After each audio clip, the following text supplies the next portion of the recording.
Oh, yes, we here now. Gervonta Davis team. You clicked on the video because you want to hear what Gervonta Davis team had to say about Ryan Garcia being sued by Devin Haney. Calvin Ford, he did a brand new interview and a breakdown with the Rise podcast. And he was cooking. He said some very interesting things. I will let you listen to it in the next 1 minute, and I will give you my thoughts after that. But this news caught a lot of people by surprise. Devin Haney, it was rumored that he might sue, but we never really heard anything from it until now.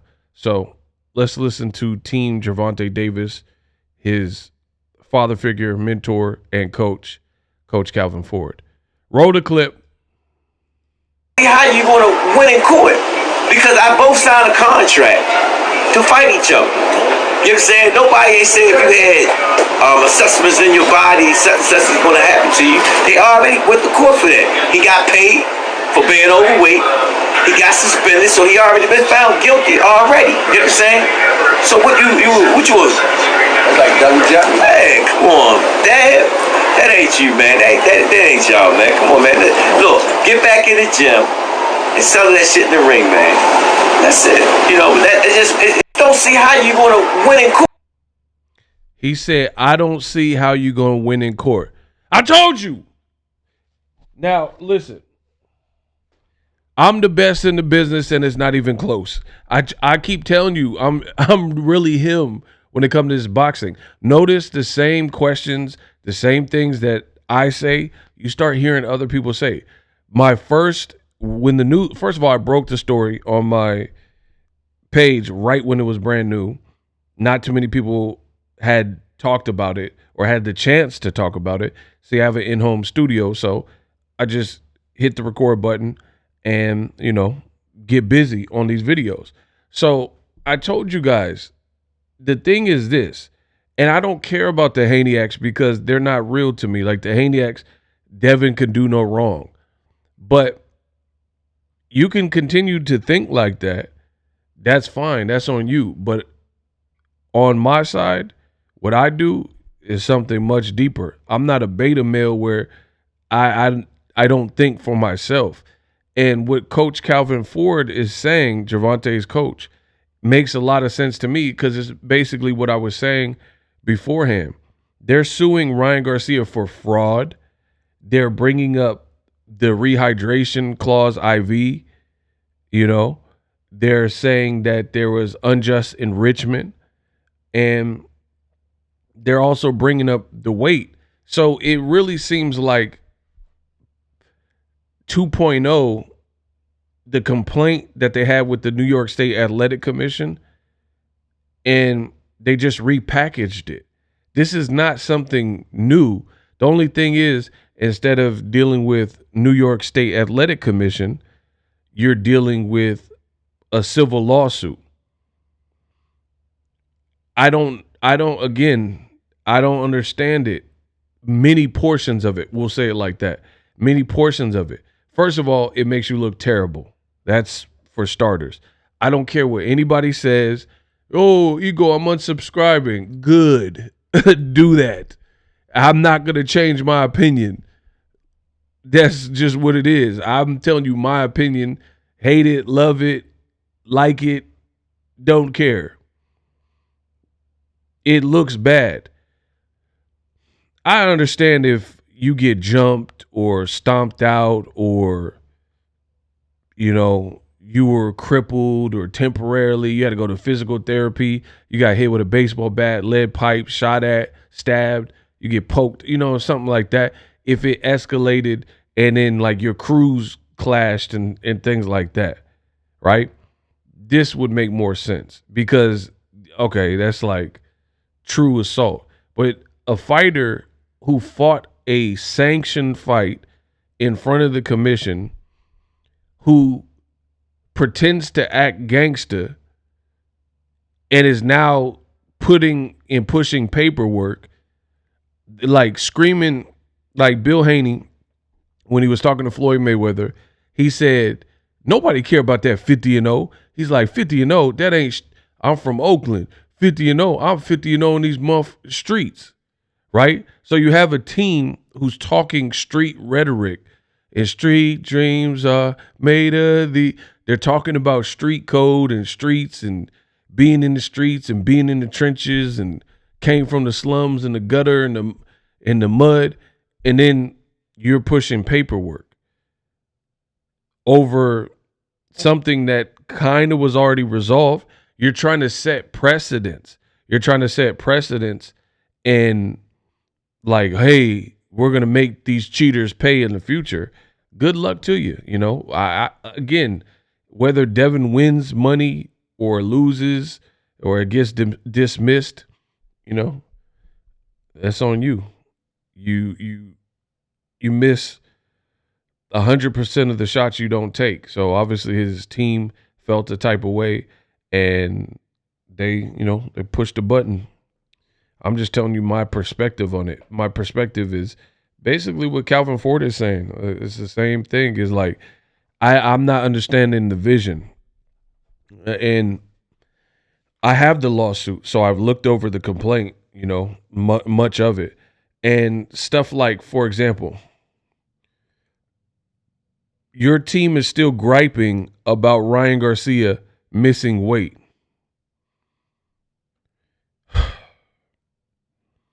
Bear with me. I'm a content creator. I'm human. It's so frustrating to repeat the same thing over and over again. Nelly featuring Tim McGraw over and over again. It gets old. So I'm going to try to say this calmly. You had a contract for a fight at 140 pounds. Ryan defaulted and didn't hit 140 pounds.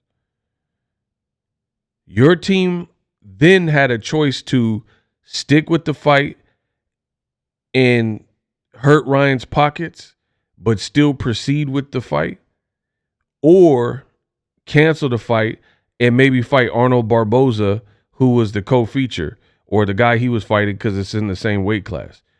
Your team chose to proceed with the Ryan fight and take payoff penalty money. So how is this a legal complaint? The moment you do this, this is a new contract. So I understand now in hindsight, with everything else that came out, you feel played, you feel duped, but it doesn't work like that. For example, if let's say I'm dating a girl and I give her $5,000 as a gift with no intentions of her having her pay me back. Here's $5,000. And she can prove that it was a gift, and then we break up, and then I'm like, yo, give me that $5,000 back.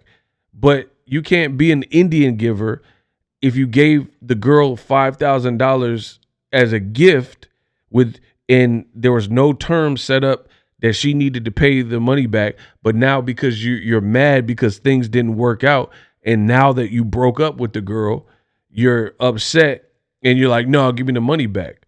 That's not how that works. And the reason I'm giving you this example is because everything becomes clear in hindsight. When you look at it and you're like, oh, I shouldn't have did that.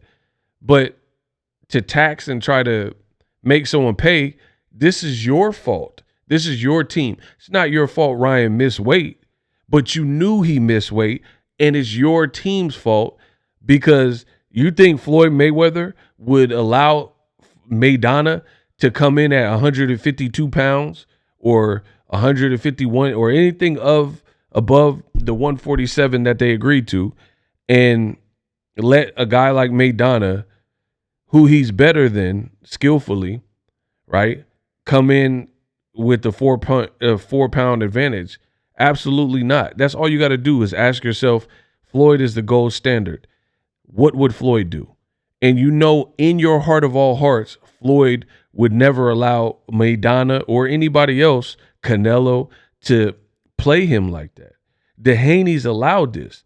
And now they're trying to make up ground because the totality of the fight, he got thrashed, beat up, dropped, and now you know them paychecks ain't finna look the same. So now you want some retribution, and you want some type of way to get the last laugh. But lawsuits, again, you have to be able to prove what you're saying. So again, we're talking about this weight. I don't understand how you're complaining about something that you took $650,000 from Ryan Garcia as a bonus for you and a penalty for him because he missed weight. So you have his money, but then you're saying, I want more money, and I'm upset of how this whole thing played out because he missed weight. Like, the fact that it looks like a rookie lawsuit, it looks kind of frivolous because the fact that you included the weight part, which you agreed to, I don't see how that's really going to work. I'm not the judge. I'm not a lawyer, so we'll see. I'm just giving you my thoughts. So I understand what Calvin Ford is. He's like, just get back in the gym, keep your head, on your shoulders, and run it back. Do a rematch, which is what most people are saying. You've had guys like Cotto. He didn't do all this. Again, to each his own. Cotto's from a different era, clearly.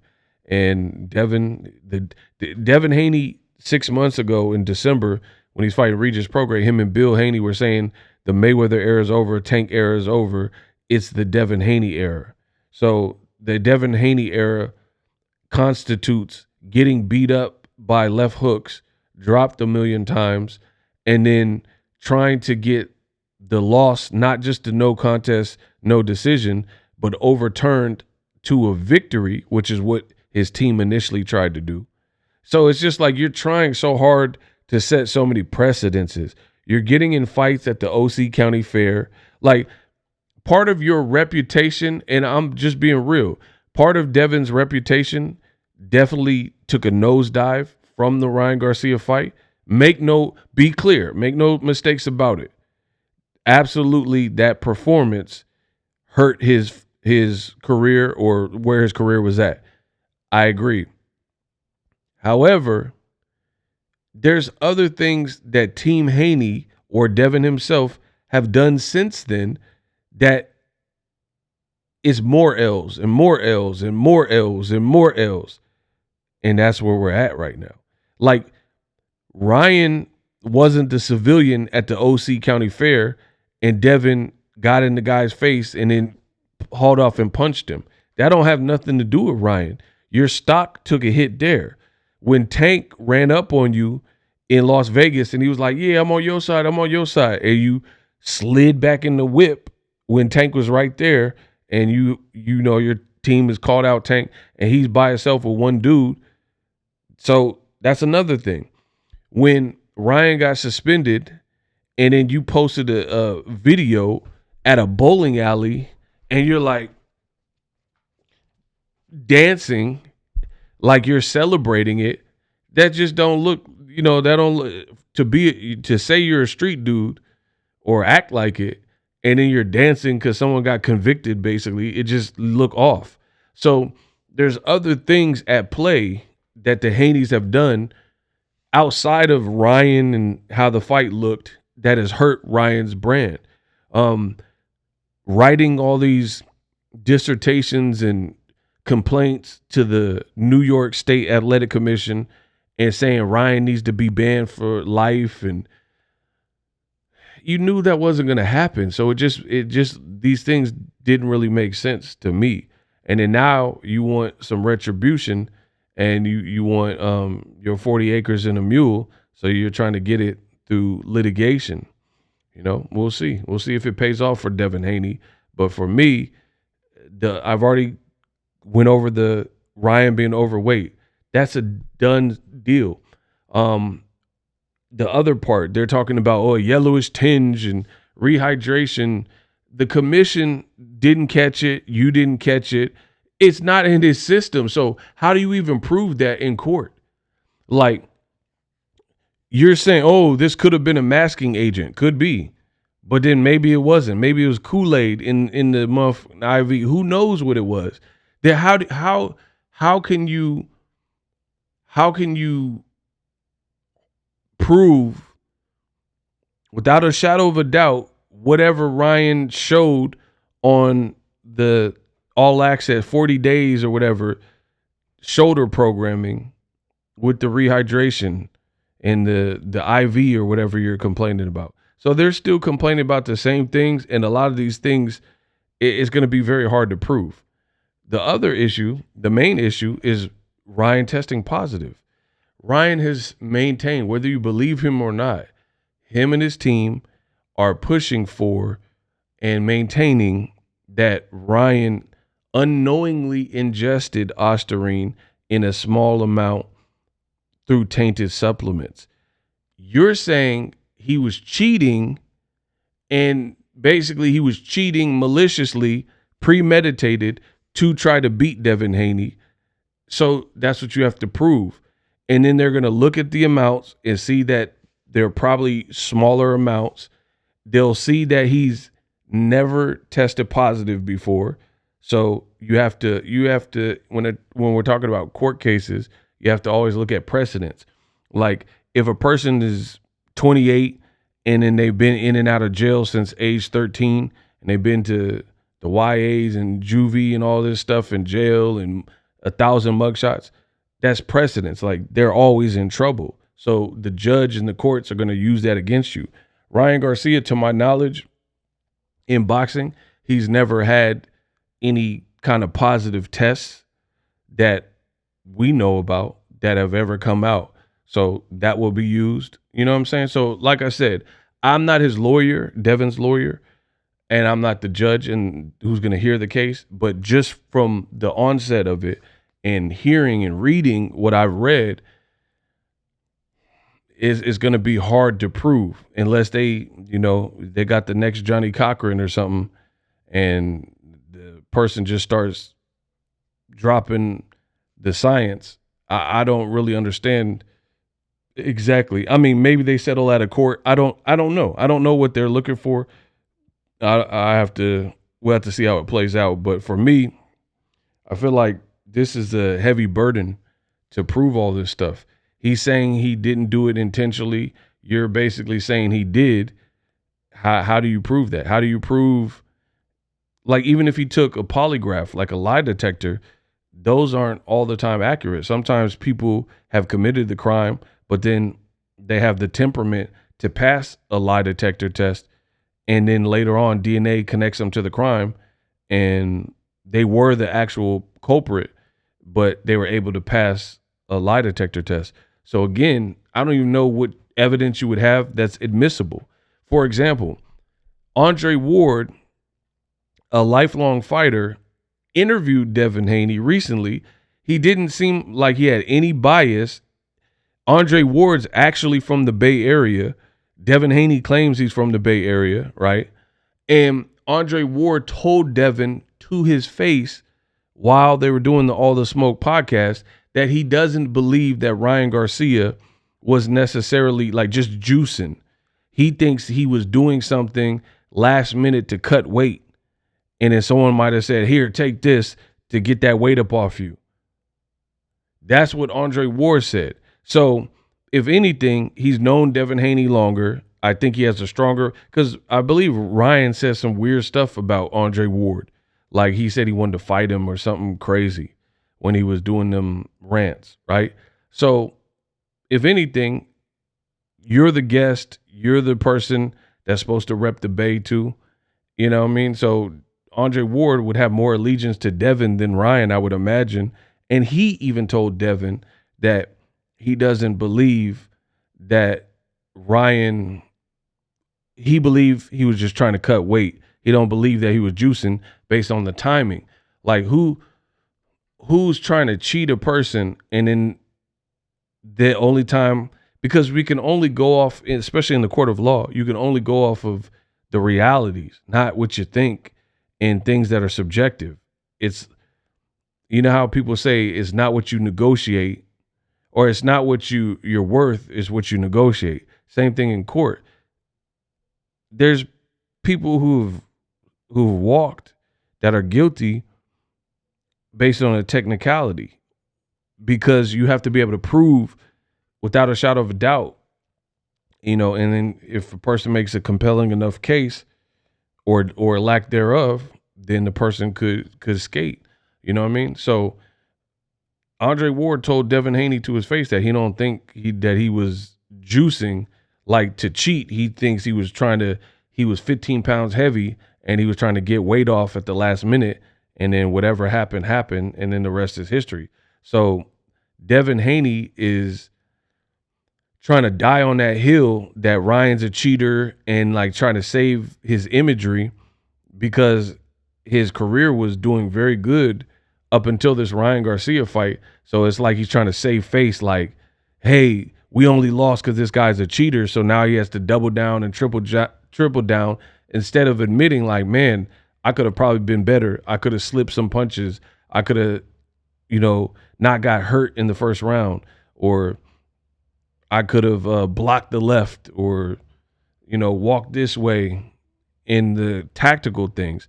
It's like Devin Haney is so heartbroken by this that he's just putting all his eggs in the basket of, Ryan intentionally cheated me, because he told you in the ESPN interview, Devin Haney said, I've never been overmatched like that ever before. So, we know these fighters, they don't want to admit defeat, So Ryan has kind of given Devin Haney a way out by testing positive, and it looks like Team Haney is pushing that to the max and trying to, milk it for all it's worth and say, hey, this is the sole reason. If we smear campaign and like egg it on and just make Ryan look like a cold-blooded cheater and an intentional cheater, that's our best bet to save face for how Devin looked. So good luck. Like I said, we'll see how this unfolds. But from what I read, the lawsuit looks very weak in a lot of parts. Let me know what you guys think. You got Devin Haney, who agreed to proceed despite the overweight, Ryan being overweight, and then now you're complaining about it. So I don't really know how that's going to work, but hey, it's up for the courts to decide.